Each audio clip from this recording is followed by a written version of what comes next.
En Hospital El Pilar, lo más importante es usted y su familia. Hicimos un juramento médico y estamos aquí para curar a todos los enfermos. Estamos aquí para ayudar en lo que haga falta. Los infartos no paran. Las emergencias no descansan. Los tratamientos de cáncer continúan. Y nosotros seguimos aquí para atender estos casos y estamos tomando todas las precauciones necesarias ante este escenario no conocido. Nuestro compromiso es con usted y su familia y estamos siguiendo estrictos protocolos de seguridad y sanidad para mantener el máximo control y así poder seguir atendiendo las necesidades del hospital. Estamos aquí para usted y sus seres queridos. Hospital El Pilar. Su familia en buenas manos.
Muy buenos días, soy el doctor Federico Romero Cabarrús, director médico del Hospital El Pilar.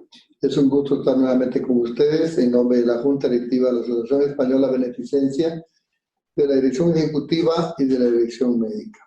Como pudieron ver en el video introductorio, pues hemos venido realizando una serie de temas que han sido muy bien comentados y estamos muy satisfechos porque la participación de muchos de ustedes es clave para poder educar a la población. Estamos empeñados en dar un programa educativo de más alto nivel para que todos aprendamos un poco de esta pandemia, de la cual nunca dejamos de hacerlo. Es un virus completamente impredecible en su comportamiento.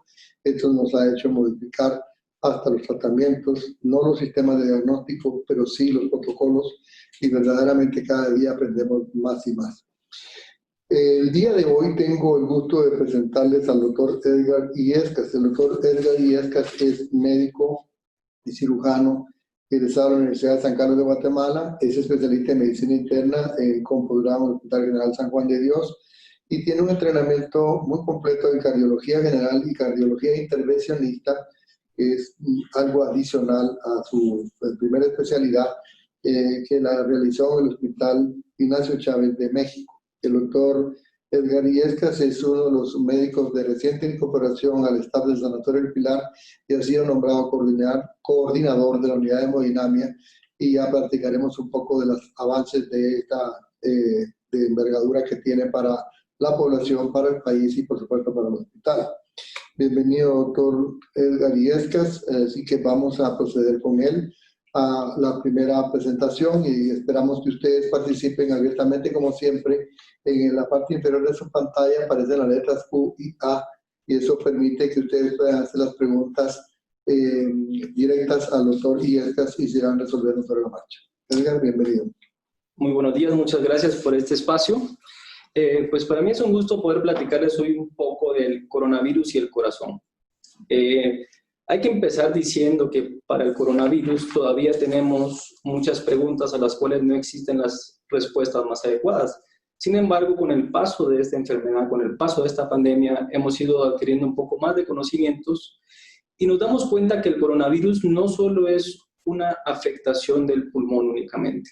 En unos breves minutos voy a darles una presentación, aproximadamente son unas 10, 11 diapositivas, donde quiero hablarles realmente cuál es el impacto que tiene el coronavirus en el corazón. Entonces voy a empezar a compartir la presentación en este momento y por favor, como mencionó el doctor Ranero, va a ser un gusto que puedan poner sus preguntas, hacer esta pequeña reunión un poquito más dinámica y poder ir respondiendo y tratar de informar de la mejor manera para que podamos tener unos conceptos unificados. Entonces, el tema a abordar el día de hoy, pues, es coronavirus y corazón. Solo vamos a hacer, no sé si ustedes pueden ver la presentación, ya la podemos ver. Entonces, pues, miren este estudio. Esta gráfica es muy interesante. Es un estudio reciente, sale publicado hace un mes, donde ustedes pueden darse cuenta en las diferentes regiones o los diferentes continentes, cómo ha sido la afectación del coronavirus en el paso del tiempo. Por ejemplo, en rosado, ustedes pueden ver que la afectación en países europeos fue mayor en el mes de marzo y cómo han ido disminuyendo los casos de infección diaria. Sin embargo, nosotros nos encontramos en el color beige, que es América, y dense cuenta, a pesar que ha sido un poquito más lenta la infección, siguen aumentando los casos de infección por día. Esto va siendo muy importante. Entonces nosotros todavía no hemos alcanzado el pico máximo de infección en esta enfermedad de la cual estamos aprendiendo. Algo muy importante de esto es de que hay tabús, hay mitos que son los que vamos a tratar de resolver en este momento, y el día de hoy únicamente vamos a tratar esta parte de la parte cardiovascular. Entonces, la vía de entrada del coronavirus usualmente es por las células, lo más frecuente es por las células nasales, por las bronquiales, por los neumocitos, que son las células pulmonares, pero también hay afectación de las células del corazón, de las células intestinales y de las células del riñón.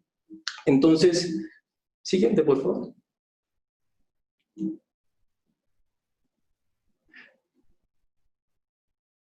Bueno, entonces, cuando nosotros hablamos del coronavirus, tenemos una palabra que nos lo define, y esto es multisistémico. ¿Qué significa que algo sea multisistémico? Que hay una afectación de muchas partes del cuerpo, de muchos órganos. Dense cuenta cómo el coronavirus nos puede afectar la parte neurológica, nos puede dar síntomas neurológicos, nos puede dar síntomas renales, síntomas gastrointestinales, síntomas a nivel dermatológico, cambios en nuestras hormonas, pero hoy nos vamos a enfocar en la parte cardíaca y en la parte de la formación de coágulos, o lo que conocemos como tromboembolismo. Cuando hablamos de los tromboembolismos, hablamos que pueden ser la formación de coágulos de sangre en las piernas o en el pulmón. La definición sigue siendo la misma, pero en lechos o partes diferentes de afectación. Entonces, démonos cuenta que no solo se afecta el pulmón, sino que es una enfermedad que tiene muchos síntomas en muchas partes del cuerpo. Siguiente, por favor.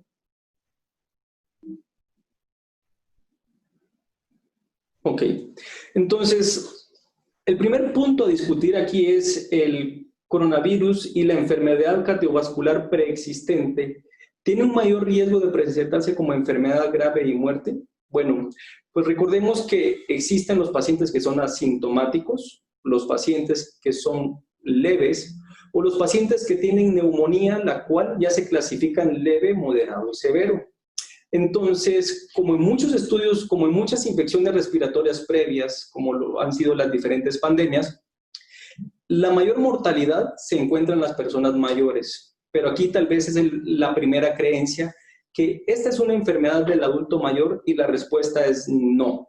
Hemos visto casos severos en pacientes jóvenes que tienen afectación multisistémica, como definimos la palabra previamente, pero sí los pacientes mayores con enfermedades cardiovasculares preexistentes, y las tres más frecuentes son presión arterial alta, diabetes mellitus o un antecedente de enfermedades cardiovasculares, son los pacientes que se pueden presentar de alguna cierta forma como una infección un poco más severa, y son los pacientes que muchas veces se encuentran en riesgo. Pero por favor, no es una enfermedad que es del adulto mayor. Nos puede dar en personas jóvenes, sanos, sin antecedentes, ningún antecedente médico, y presentarse la enfermedad de una forma severa. Entonces, lo primero es, no sé si ustedes en algún momento habían oído de los pacientes que son hipertensos y que toman algún medicamento para la presión. De estos grupos de medicamentos, hay dos grupos de medicamentos que se llaman YECA y ARA2. En la parte de la YECA entra la familia de los lipriles, enalapril, lisinopril, ramipril, y en el grupo de los ARA2 entra la familia de los tanes, valsartán, candesartán y pesartán. Esto es importante hacerlo saber porque 2/3 de la población pueden ser hipertensos y muchas veces alguien no lo sabe porque nunca se lo ha diagnosticado. Recuerden que la hipertensión en muchas veces no da ningún tipo de síntomas y que muchas veces la primera manifestación puede ser una emergencia cardiovascular. Entonces, lo importante de estos dos grupos de medicamentos antihipertensivos para tratar la presión arterial es de que se utilizan en el 80% de los pacientes que tenemos con algún medicamento para la presión arterial. Muchas veces utilizamos 2 o 3 medicamentos, tienen que ser necesarios para disminuir o para lograr los objetivos de presión arterial. Por el mecanismo de acción del virus que actúa sobre la enzima donde actúan estos medicamentos, que se llama enzima convertidora de angiotensina, empezaron a haber mitos y creencias de que había que suspender el tratamiento. Y la respuesta es simple, es no. Actualmente no hay ninguna recomendación, como lo vamos a ver a posterior, que nos diga que hay que suspender el tratamiento para la presión arterial. Y al contrario, suspender el tratamiento puede llevar a ese paciente a tener cifras de presión arterial tan elevadas o tan no controladas que nos puede dar emergencias cardiovasculares. Entonces, suspender el tratamiento de presión arterial estaríamos nosotros realizando una mala práctica. Y lo importante es de que ustedes no tienen que tomar la decisión de automedicarse o dejar de tomarse los medicamentos sin una evaluación médica. Entonces, en conclusión, de que no existe evidencia para suspender estos dos grupos de medicamentos o que estos medicamentos, la suspensión de estos medicamentos nos va a dar una disminución de la severidad de la enfermedad. No hay relación del uso de estos medicamentos con la severidad de la infección. No sé si pueden ver esto, yo sé que está en letras muy chiquititas, pero es un artículo donde se pronuncian todas las sociedades internacionales de cardiología.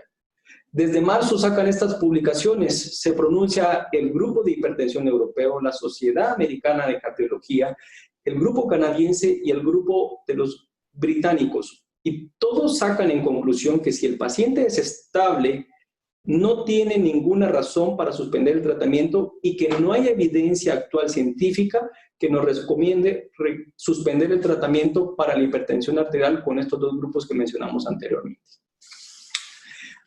Otro tema importante a tocar es si el corazón, la infección se ha asociado a complicaciones cardiovasculares. Eso sí es cierto. Ya se ha demostrado que ha dado muchas complicaciones cardiovasculares.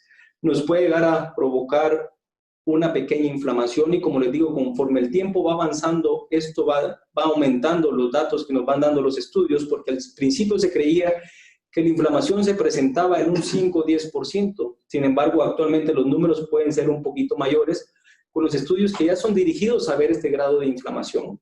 Y algo importante es ver que esta inflamación que produjo, si es de forma leve, esto llega a ser completamente reversible. Nos puede dar algún grado de isquemia miocárdica, es decir, cuando se pierde ese balance entre el aporte y la demanda, y darnos el grado de isquemia miocárdica, o infarto, es cuando este aporte de isquemia o de demanda y aporte es alterado y llega a producir liberación enzimática en la sangre, lo que denominamos como infarto. Estos números ya se presentan hasta en un 20%. Sin embargo, la afectación de la inflamación o los datos de isquemia pueden ser mayores en los pacientes que están hospitalizados. Algo frecuente es el tipo de arritmias cardíacas, principalmente las arritmias auriculares o ventriculares, pero son arritmias que se presentan en la mayoría de su forma de una forma benigna, las cuales con tratamiento médico se pueden controlar. Y sin embargo, la forma de presentación cardíaca de un poquito de complicaciones más severas ya es en un menor número. Únicamente un 5% donde el paciente puede presentar una insuficiencia cardíaca aguda o llevarlo a un estado donde el cuerpo no tiene la capacidad del corazón para mantener el equilibrio, que se llama choque cardiogénico. Entonces, este es un ejemplo, probablemente, miren, ya están saliendo estos estudios de un paciente ingresado por infección de coronavirus, donde presenta dolor de pecho de características típicas, el electrocardiograma de un paciente con infarto, y sin embargo a la hora de realizar el cateterismo, la intervención cardíaca que es mínimamente invasiva, que la hacemos actualmente, pues las arterias coronarias estaban normales. Entonces ahí es donde uno se pregunta qué es lo que está pasando. La indicación de hacer el procedimiento de emergencia lo tenía, pero sin embargo no tenía la afectación de las arterias coronarias normales. Pero esto puede ser porque el virus puede dar vasoespasmo, inflamación o alteraciones en la función ventricular o darnos algún grupo de infartos no obstructivos, que es lo que conocemos. Entonces, otro punto o otro mensaje que creo que es importante llevarse a casa es si las terapias que están bajo investigación pueden tener efectos cardiovasculares secundarios, y la respuesta es sí. Entonces, por favor, no se automediquen, tengan un médico de cabecera, porque automedicarse, la mayoría de medicamentos que uno puede tomar tiene relación o se correlacionan o tienen efectos concomitantes con los medicamentos que uno ya toma previamente, y nos pueden llegar hasta producir alteraciones electrocardiográficas que nos pueden poner en riesgo la vida. Y lo importante es no suspender ningún tratamiento previo sin un consentimiento, sin una autorización o evaluación de su médico de cabecera. Entonces, algo a lo que estamos sometidos actualmente es de que el paciente tiene miedo de ir al hospital. Y aquí lo importante es que a pesar de que hay coronavirus, las emergencias cardiovasculares, me refiero a las cardiovasculares porque es el tema que vamos a estar tocando hoy, siguen presentándose como se presentaban antes de esta pandemia. Entonces, es donde el sistema de atención de salud tiene que tener la capacidad para poder responder hasta estas emergencias cardiovasculares.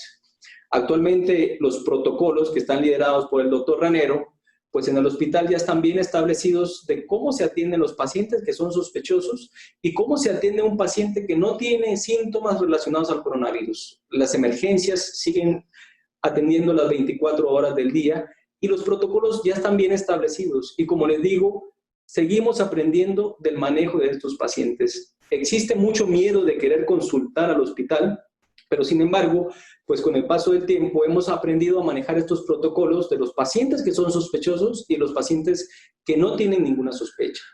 Y si ustedes tienen una emergencia cardiovascular y si ustedes no consultan, hay mayor riesgo o mayor probabilidad de que esta emergencia les pueda dejar alguna secuela permanente, o incluso en algún momento, ustedes saben que las emergencias cardiovasculares pues pueden llegar a producir hasta una enfermedad de por vida, que dependamos de medicamentos, o la muerte.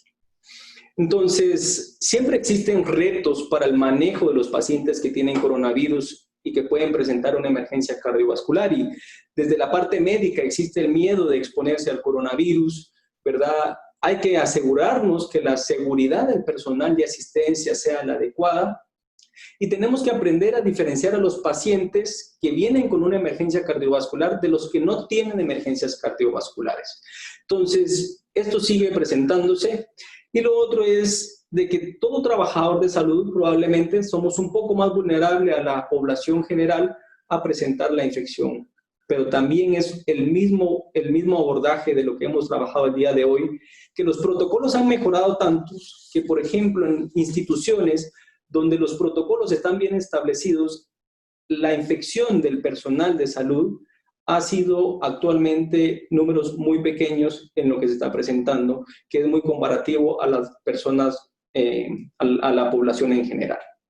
Entonces, quise traerles como una última diapositiva para esta presentación. Este estudio que sale publicado hace ya 2 meses. Y dense cuenta que este ya es un metaanálisis, es la mayor evidencia que podemos dar en medicina, ¿verdad? Esto incluyó 172 estudios y con una muestra de casi 26,000 pacientes. Entonces, ellos sacan 3 conclusiones que son básicas.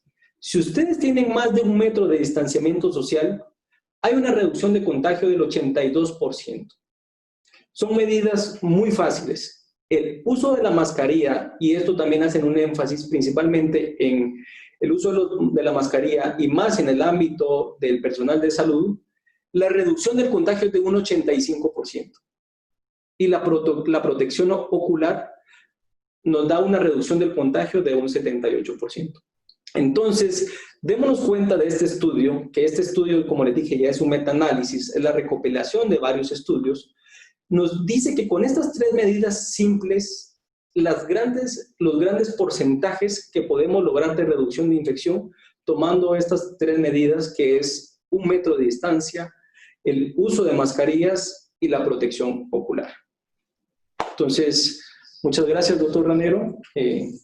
Muchas gracias, Edgar. La verdad es que estamos muy complacidos de ver la cantidad de personas que se han incorporado a la actividad. No hay duda que el tema es fascinante, porque pues, el porcentaje de población de Guatemala que padece patología cardiovascular tan sencilla como puede ser simplemente la presión arterial alta a problemas ya más complejos es verdaderamente elevado.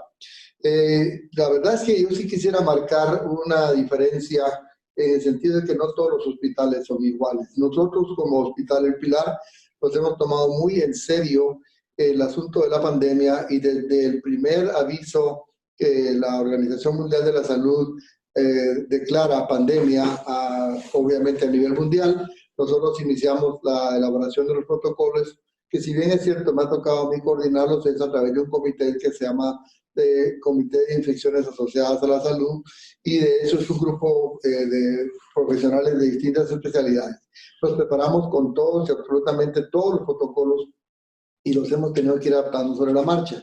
Pero también es importante que ustedes conozcan que el Hospital El Pilar está preparado en un área no COVID y a un área COVID. Actualmente son totalmente independientes estas dos áreas, por lo tanto, quiero enfatizar la seguridad de lo que les decía el doctor Illescas, en el sentido que ustedes no deben diferir las consultas ante la mínima duda de una patología cardiovascular. Deben ser evaluados por su médico tratante. Si su médico tratante no está disponible, en el Hospital El Pilar tenemos una cobertura 24 horas al día con médicos especialistas, internistas que inicialmente lo van a evaluar. Ellos lo van a asesorar para el manejo inicial, mientras su médico tratante es consultado, o nosotros les aportamos dentro del rol de turnos a especialistas que son muy competentes. Por lo tanto, hay varias cosas que quiero enfatizar. La no automedicación. El Sanatorio El Pilar, doctor Illescas, si usted le consta, hemos apostado por no autorizar esos kits de medicamentos que se han venido promoviendo como que si fueran productos que se adquieren en un autoservicio. En realidad estamos totalmente en contra de esto, porque todos esos productos, sin excepción, tienen efectos secundarios. Podemos poner ejemplos de cada uno de ellos.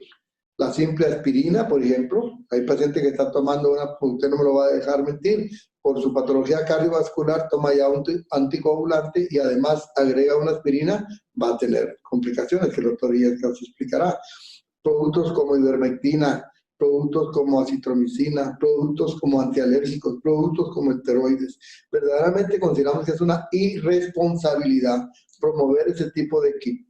Nosotros estamos prestos para atenderlo las 24 horas al día en el Hospital El Pilar. Y tenemos un teléfono que lo hemos mencionado hasta la saciedad, y lo voy a repetir porque muchos de ustedes estamos viendo que son prácticamente los mismos asiduos participantes, lo cual nos da mucha satisfacción.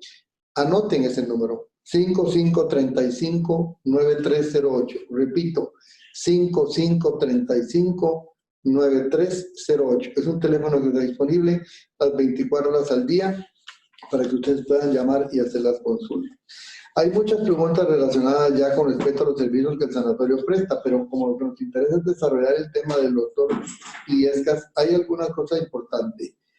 La pregunta directa: si tengo una enfermedad cardiovascular, ¿estoy en realidad en más riesgo de padecer el coronavirus por per se porque tengo una enfermedad cardiovascular, o estoy en el mismo riesgo que cualquiera?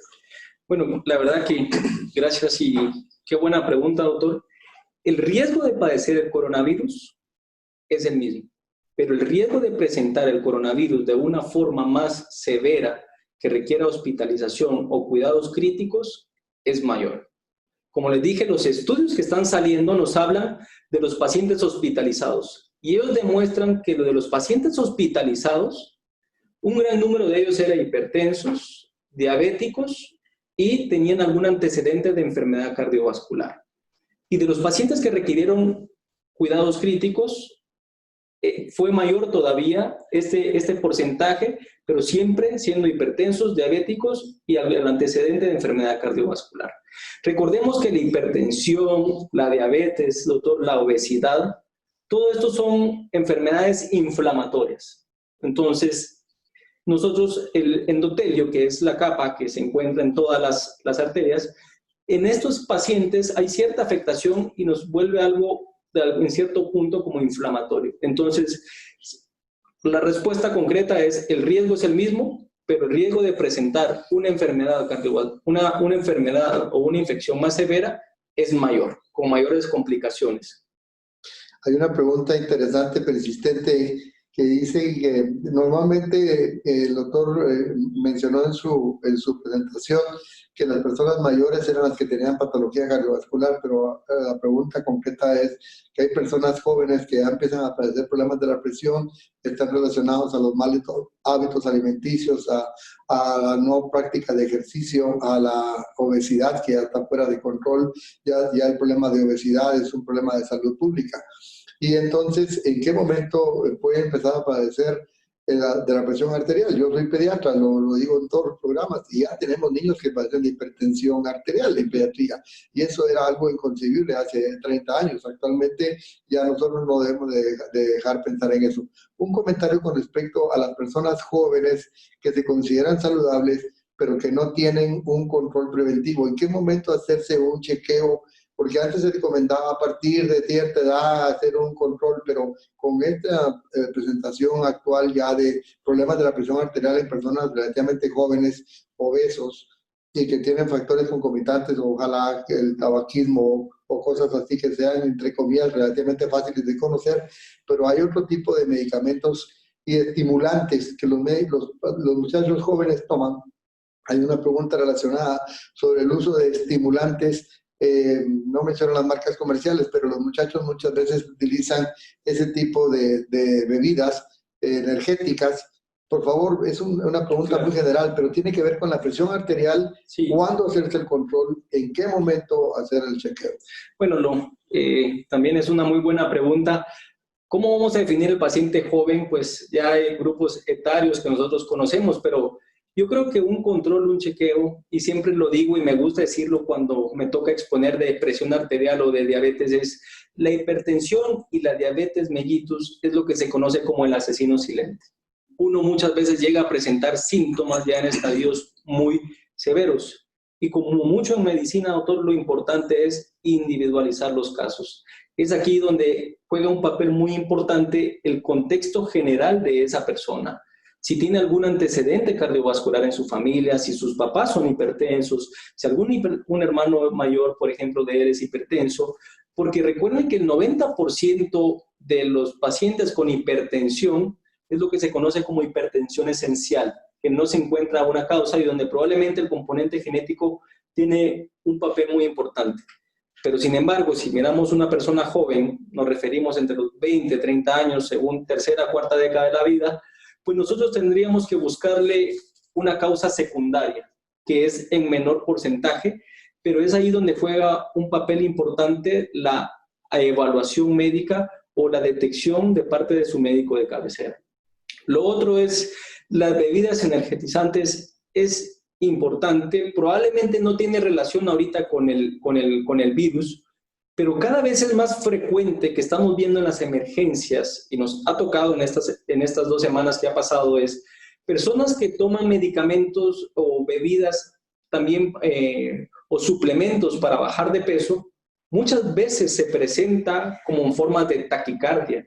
Y no están haciendo nada diferente, a pesar que son atletas, hacen ejercicio, pero toman algún tipo de bebida o algún suplemento, pueden llegar a presentarse, y hemos visto los casos que llegan hasta parar en una emergencia por episodios de taquicardia. Entonces yo creo que esto también tendría que tener una supervisión para saber si la cantidad o lo que se está tomando no puede interferirle en su quehacer diario al paciente. Son muchas las preguntas, estoy tratando de concentrarlas porque la verdad que son muy interesantes todas y ojalá pudiéramos contestarlas. Al final de cuentas, un denominador común de muchas es el síndrome de dolor de pecho. El dolor de pecho es sinónimo de enfermedad cardiovascular. Menciona ahí las personas que padecen, entre otras cosas, problemas respiratorios de tipo asma-bronquial y que mencionan también patologías como reflujo. ¿Cómo diferenciarlo? Mencionan casos específicos donde le han hecho electrocardiogramas que han sido normales, pero que quieren estar seguros de que en realidad si el electro es suficiente o hay algún estudio adicional al electrocardiograma. Ok, bueno, aquí es importante. Aquí, bueno, vamos a hacer, gracias por las preguntas, son muy interesantes y creo que vamos a tratar de responder varias con estas respuestas. ¿Cómo diferenciarlo? Primero es el contexto del paciente. Factores de riesgo cardiovascular que ustedes ya los mencionamos: hipertensión, diabetes, obesidad, sedentarismo, colesterol, triglicéridos, y la presentación del dolor de pecho. ¿Cómo es el dolor de pecho de características coronarias o de características cardíacas? Es un dolor opresivo. Ustedes sienten como que si alguien se les sentara en el pecho, que les puede llegar a producir falta de aire, y es un dolor que se les puede ir hacia el brazo, usualmente hacia el brazo izquierdo o hacia el cuello. Sin embargo, hay 3 grupos de personas que no presentan este dolor de características típicas. Este dolor de pecho usualmente duele de 10 a 20 minutos y la mayoría de veces es desencadenada con la actividad física. Si ustedes cumplen estas características del dolor, probablemente el dolor de pecho es de origen cardíaco. Lo otro es en personas mayores diabéticas, y usualmente las mujeres no se presentan con este dolor muy típico, y es lo que se conoce el dolor atípico, ¿verdad? Y esto es un reto para el médico, hacer el diagnóstico de esta patología. Mencionan que han tenido familiares con enfermedad del coronavirus y que les habían dicho que había quedado en cierta afectación, y que sigue teniendo dolor de pecho después de haber pasado la infección del coronavirus. ¿Qué es lo que estamos viendo en la parte cardíaca del coronavirus? Muchas veces al pasar la infección, pues estamos viendo que el paciente de por sí puede jugar un papel importante el estrés o que haya tenido cierta inflamación del corazón, pero permanecen con frecuencias cardíacas ligeramente elevadas, ¿verdad? Sin ningún otro síntoma, pero esto es, si ustedes tienen las frecuencias cardíacas ligeramente elevadas o persiste con la falta de aire a pesar de haber salido de esta infección o de esta afectación principalmente pulmonar, es importante que hagan una evaluación cardiovascular donde se utilizarán estudios de imagen probablemente para ver que la capacidad de contracción del corazón sea la adecuada, que las válvulas funcionen bien y que las presiones adentro del corazón sean las normales. Si ustedes llegan a tener estas características de dolor de pecho que mencionamos, un electrocardiograma nos puede dar mucha información. Solo recuerden que el electrocardiograma es un estudio diagnóstico aproximadamente de 5 a 10 segundos. Entonces, es un periodo corto que estamos tomando y actualmente hay otras formas de poder desencadenar el estrés en el corazón para detectar la patología coronaria. De hecho, el Sanatorio Pilar está preparando una unidad de hemodinamia muy completa que pues, tenemos el entusiasmo de que bajo la coordinación del doctor Illescas se va a contratar una serie de especialistas y subespecialistas para poder hacer el diagnóstico más preciso y pretendemos tener a corto plazo la mejor unidad de hemodinamia. Ustedes por años han oído que las personas que padecen del corazón en Guatemala pues, tenían muy pocas alternativas y solo los que tenían medios podían acceder a eso en el extranjero. Tenemos el personal médico, tenemos el personal paramédico, estamos adquiriendo el equipo, estamos remodelando el área y pronto ustedes van a conocer que vamos a publicidad a una unidad que es muy importante, que implica no solo el transporte del paciente desde su propio hogar al hospital en las mejores condiciones, en ambulancias equipadas para el traslado con información precisa entre el médico de la ambulancia, que no es una persona con una preparación básica, sino que es una persona muy competente que se comunica y envía las imágenes directamente al hospital, y nosotros de esa forma vamos a poder tener conocimiento previo que el paciente llegue y estar preparado. Hay muchas preguntas con respecto al virus y yo voy a tratar de generalizar lo que hemos enfatizado antes.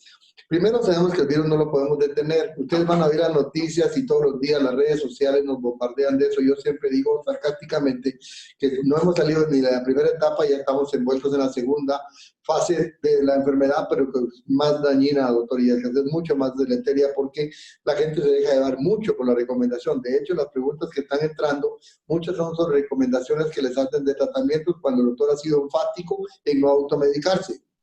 Entonces yo quiero resaltar algunos puntos muy puntuales.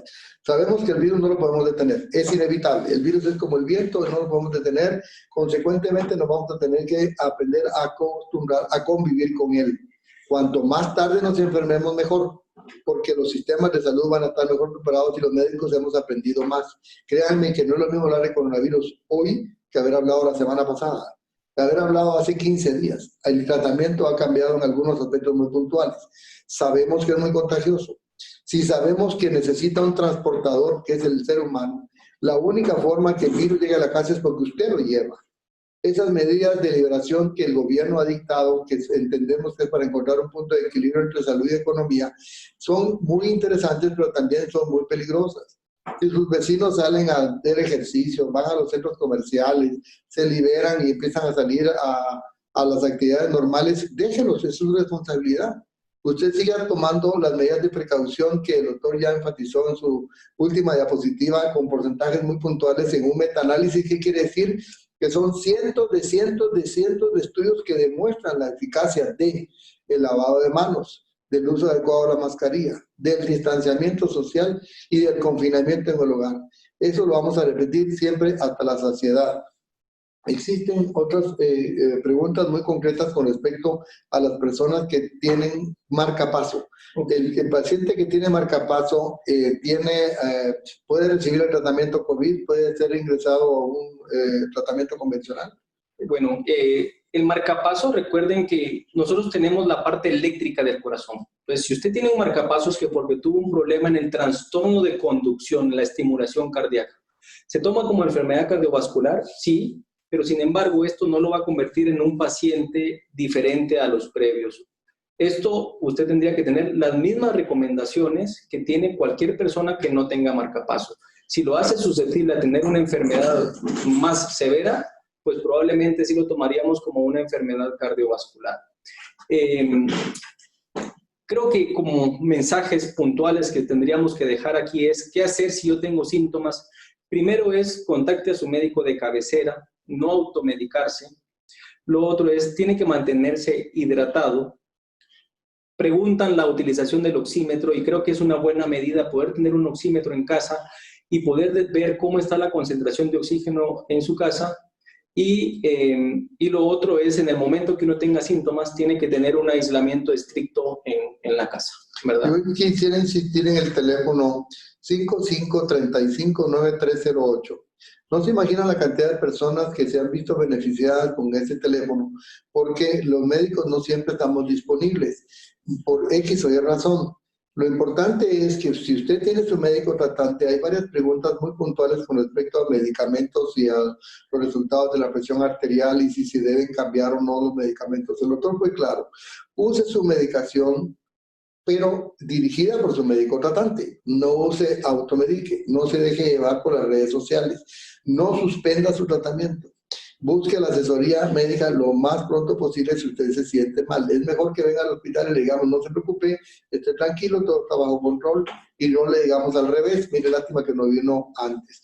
Porque verdaderamente nosotros estamos viendo dos extremos de pacientes en este momento en el hospital. En el hospital está viniendo personas que tienen síntomas menores, tan insignificantes como pérdida del olfato, como un ligero dolor de garganta, como una cefalea. Y esos son la gran mayoría que están viniendo a la emergencia, saturan los servicios de emergencia y hace que el servicio se vuelva más lento porque el área física, aunque es amplia, tiene un límite. Hay que hacer las evaluaciones clínicas, médicas, laboratorios, radiografía de acuerdo a la necesidad. Porque nosotros tratamos pacientes, no tratamos a la angustia del paciente simplemente por calmarlo dándole un medicamento sin ninguna justificación. Nuestros médicos internistas lo evalúan en principio, se comunican con su médico tratante si él no está disponible en ese preciso instante y de mutuo acuerdo deciden el manejo ambulatorio.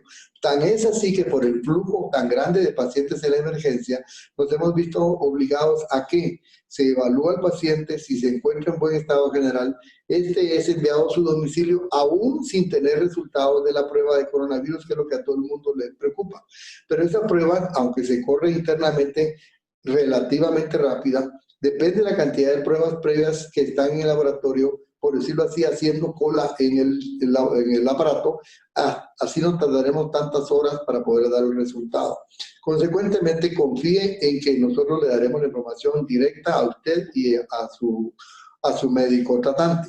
El Hospital El Pilar tiene un área preparada para la emergencia que es completamente diferente al área convencional. También lo dijo el doctor cuando decía que las patologías, los infartos, por ejemplo, por ser un tema muy puntual que él desarrolla, pero las fracturas, las apendicitis, los partos y los dolores abdominales, las migrañas, los problemas de convulsiones se siguen presentando y no tienen nada que ver con el área COVID. Nosotros tenemos dos áreas completamente independientes y usted puede acudir con toda seguridad. El área COVID, para informarles a ustedes, es la más grande del área privada del país, la más completa y la mejor equipada. Tenemos 41 camas en el área COVID, totalmente independiente, prácticamente es un hospital dentro del hospital, con accesos independientes, 7 camas de cuidado intensivo, 17 camas de cuidado intermedio y 18 camas de pacientes moderados. Ni un solo paciente está ingresado acá si no lo necesita. Todos los pacientes, el 85% de los pacientes positivos evaluados en más de 1.200 pacientes vistos en la emergencia son enviados a la casa. Solo el 5% ha sido hospitalizado. Insistimos entonces que utilicen el número 55359308 y para continuar con las preguntas, si no nos da tiempo contestar todas, nosotros nos comprometemos a que podemos contestarles porque tenemos un correo electrónico cuando ustedes se registraron a participar. Usen la letra Q y A al final para que la gente participe. Hay una pregunta con dolor de pecho, dificultad para respirar, sudoración, presión baja, taquicardia, sus electrocardiogramas han sido normales. ¿Qué otras causas pudieran dar toda esa sintomatología, doctor? Pues hay muchas causas que les pueden dar esto, sin embargo hay que ver el contexto de cuál es este paciente, porque no tenemos sus antecedentes cardiovasculares, no tenemos, por ejemplo, su edad, pero porque está presentando esta falta de aire, dolor de pecho, yo le recomendaría que sí tome una evaluación por un médico de cabecera.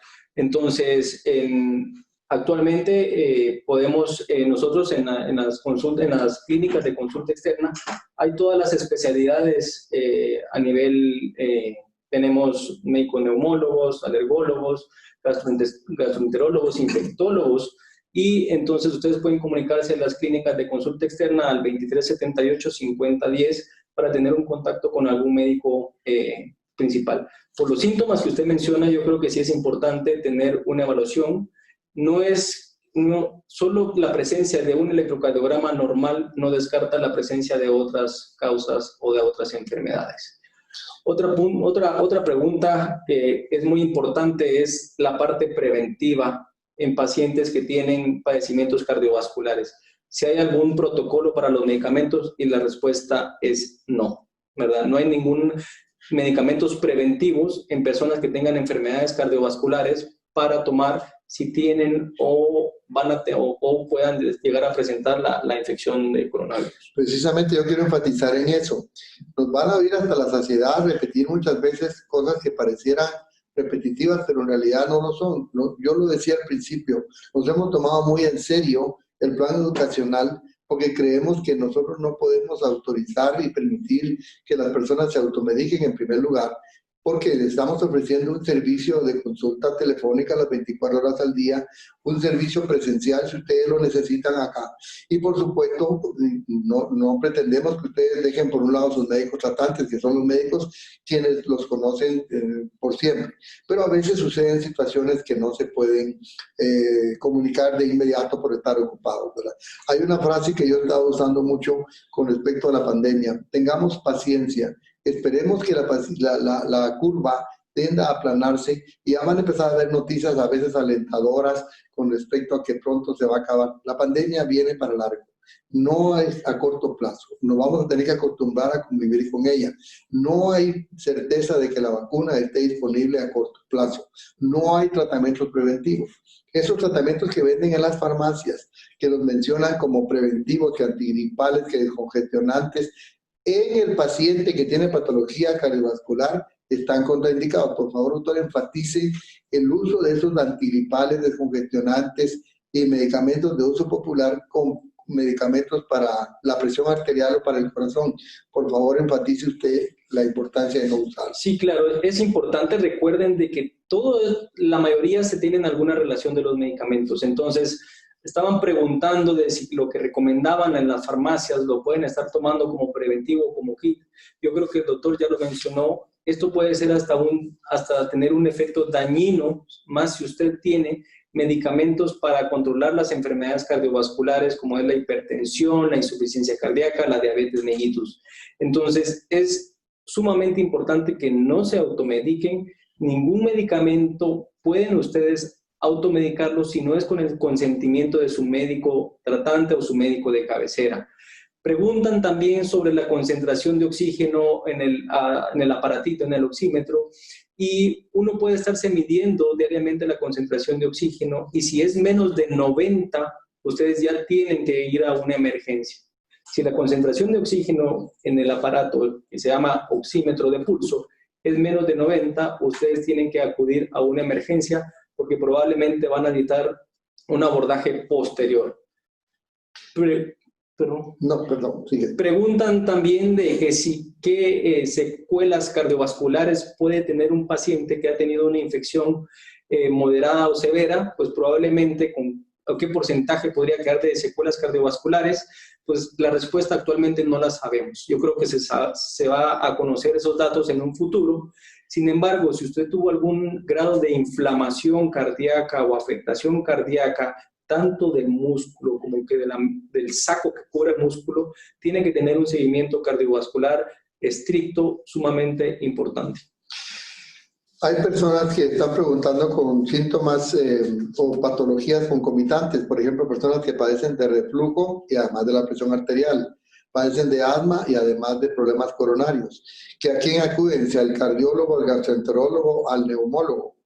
En realidad, lo que usted necesita, obviamente, si usted tiene esas patologías, es que ya tiene algún médico que lo ha orientado. Y en ese sentido, pues nosotros le podemos ofrecer el servicio primero originalmente como un médico internista que tiene todo el entrenamiento completo.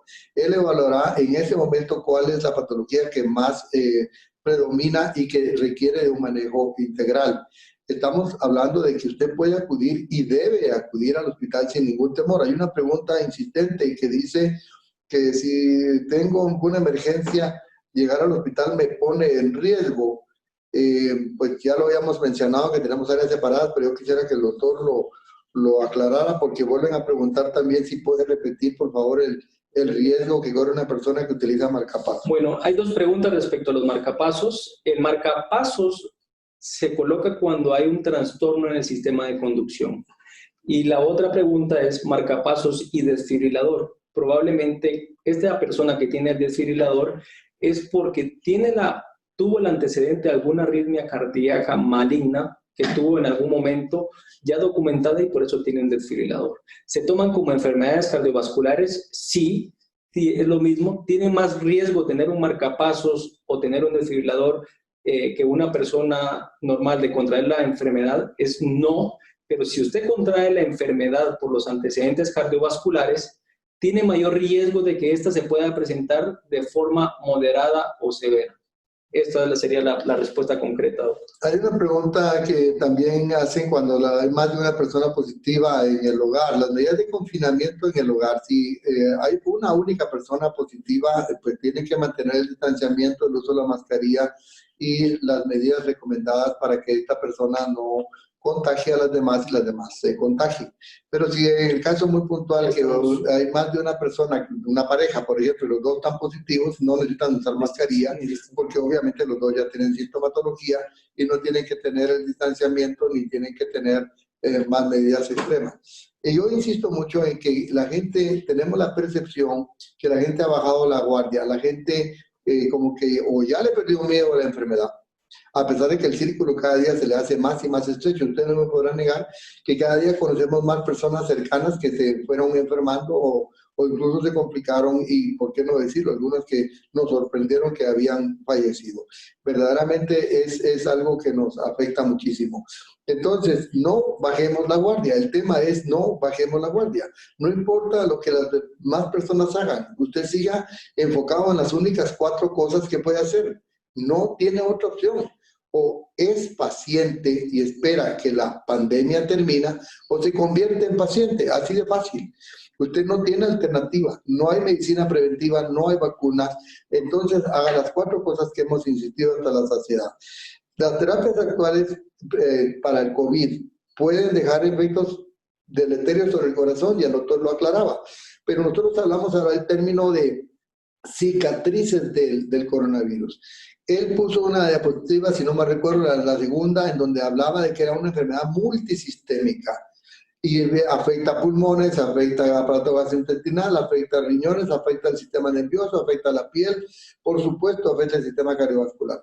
No sabemos, nadie sabe a estas alturas del partido si las personas que se recuperaron del coronavirus van a tener o no una consecuencia y por cuánto tiempo. Y hay otras preguntas que son relacionadas con respecto a las pruebas que el Sanatorio El Pilar hace. Insistimos mucho que nosotros no hacemos pruebas a las personas cuando quieren y a la hora que quieren. Nosotros hacemos las pruebas con criterio. Nosotros no estamos abiertos al público para hacer pruebas. No estamos autorizados para hacer pruebas al público. Por favor, no venga si no tiene una indicación precisa de su médico tratante o usted tiene algún síntoma, signo o nexo. ¿Qué quiere decir eso? Que usted tuvo en contacto con una persona positiva. Si usted viene a la emergencia porque quiere que le hagan la prueba, no le va a ser realizada. Esta solo se hará si usted tiene síntomas, signos o algún contacto con un paciente positivo y previa evaluación le será corrida la prueba. Insistimos mucho en eso porque ahora en todos los medios de comunicación existen centros que ofrecen pruebas. Existen 3 tipos de pruebas. La llamada PCR, que es la prueba más fidedigna, la más específica, la más sensible y la más cara. Y la prueba que se llama de antígeno, que tiene un alto grado de sensibilidad, pero aún así tiene un 35% de falso resultado negativo. Consecuentemente, no la recomendamos de rutina. Esa se hace solo si el médico le encuentra criterio para hacerla, porque el paciente ya tiene síntomas y suma los signos, los síntomas, más la prueba es suficiente para el diagnóstico. Esa es más barata. Y la última, que se ha venido pregonando mucho en los medios de comunicación y la gente pregunta, las pruebas de anticuerpos. Estas, para empezar, no están aprobadas por el Ministerio de Salud Pública. En segundo lugar, estas no miden la actividad de la enfermedad reciente. Esto solo quiere decir que usted tuvo el contacto con el virus, pero no quiere decir que usted esté enfermo o no esté enfermo. Así que, doctor Illescas, estamos por terminar porque todas las preguntas quieran más y más sobre los temas ya relacionados, pero queremos enfatizar que tenemos el área para evaluarlo, tenemos el área para hospitalizarlo, tenemos los médicos internistas 24 horas al día en el área de aislamiento y también los médicos internistas en el área de hospitalización que apoyan a los médicos residentes, apoyan a los médicos jefes de servicio y a los médicos tratantes. Tenemos un programa humanitario de atención a los pacientes en donde nosotros, por iniciativa nuestra, llamamos todos los días a los familiares de los pacientes que están hospitalizados, pidiéndoles que deleguen a una persona que se convierta en interlocutor porque todo el mundo con la mejor intención llama y pregunta y pregunta y pregunta y satura el sistema de la planta y de llamadas. Entonces nosotros nos anticipamos y pedimos que un familiar de la persona que está hospitalizada sea el intermediario para recibir la información. Eso ha sido muy bien visto. Las visitas están restringidas en el hospital por razones obvias, porque nos exponemos no solo nosotros como trabajadores internos del hospital, a nuestro personal y a los demás pacientes. Cuando usted acude al hospital y si necesita ser hospitalizado, se le va a pedir que escoja a un familiar que será siempre el mismo, el que vendrá a visitarlo todos los días. No hay visita abierta, esperamos su comprensión. Y por último, quiero terminar con que hacemos pruebas solamente a pacientes que vamos a hospitalizar en el área de la emergencia y a los pacientes que tienen síntomas o nexo y que se van a manejar ambulatoriamente. Por eso no quiero que quede el mensaje que nosotros no hacemos pruebas, sí las hacemos con criterio. Tampoco quiero que quede el mensaje que yo puedo acudir al hospital a hacer la prueba cuando quiera. No es así. Todos los procedimientos selectivos, entiéndase, cirugías programadas, endoscopías, procesos de tratamientos ya preestablecidos, partos, por ejemplo, todos requieren que la persona sea evaluada previamente y tenga una prueba negativa para que de alguna manera nosotros tengamos las precauciones para el manejo, porque tenemos las dos áreas totalmente distintas. Así que algún mensaje final, doctor Illescas, para explicar algo del código infarto. Yo creo que aunque estamos en un proceso de planificación, dado que es usted el promotor de este programa tan novedoso y el Hospital del Pilar apuesta a apoyar a usted y al grupo de médicos que se están involucrando para esto, explíqueles exactamente, porque lo van a empezar a oír y qué mejor que lo oigan directamente de usted. Bueno, gracias, doctor. Ojalá se haya logrado resolver la mayoría de las preguntas. Y como mensaje final respecto a lo del código infarto, pues estamos tratando de replicar un modelo que se tenía en México, ya que en Guatemala pues estamos ahorita con la atención especializada y recordemos que cuando un paciente tiene una emergencia cardiovascular son pocos minutos para poder salvar una vida. Entonces empezamos con la educación de médicos de primer contacto para que en algún momento estos puedan ser atendidos y diagnosticados, porque muchas veces no es el paciente consulta con cierto retraso, pero el retraso está en el diagnóstico. Entonces, a futuro van a ver respecto al código infarto las medidas que estamos tomando de las relaciones interinstitucionales para poder trabajar estas emergencias cardiovasculares. Muchas gracias a doña Silvia. Yo siempre termino con los mensajes muy positivos porque la verdad que nos entusiasma continuar. Doña Silvia nos dice que agradece la iniciativa y que estará pendiente por las redes de las comunicaciones futuras porque Guatemala necesita alfabetización médica. Me encanta el término. Nosotros estamos comprometidos como hospital serio que somos y que nos tomamos muy en serio la educación en salud a seguir con programas. Desde ya los invitamos para el próximo programa que estará relacionado con cáncer y coronavirus. Y así los vamos a ir relacionando con distintos temas.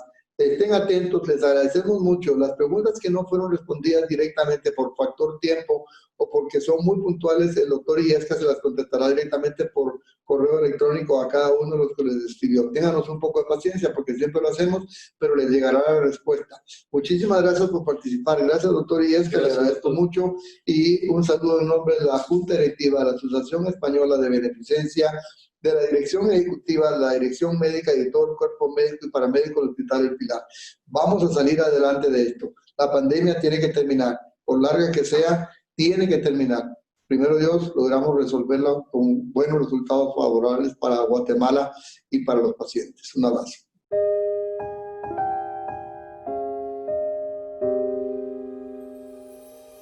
En Hospital El Pilar, lo más importante es usted y su familia. Nuestros protocolos inician mucho antes de la llegada al hospital, para brindarle un servicio de primer mundo, con un ambiente controlado, libre de cualquier virus y disminuyendo al máximo cualquier posibilidad de contagio, ofreciéndole tranquilidad, confianza y la más cómoda y profesional estadía para cuando usted lo necesite. Limpieza y sanitización por nebulización en la habitación. Revisión del buen funcionamiento de luces y artículos dentro de la habitación. Cambio total de blancos y toallas. Limpieza y sanitización de paredes y pisos con amonio cuaternario.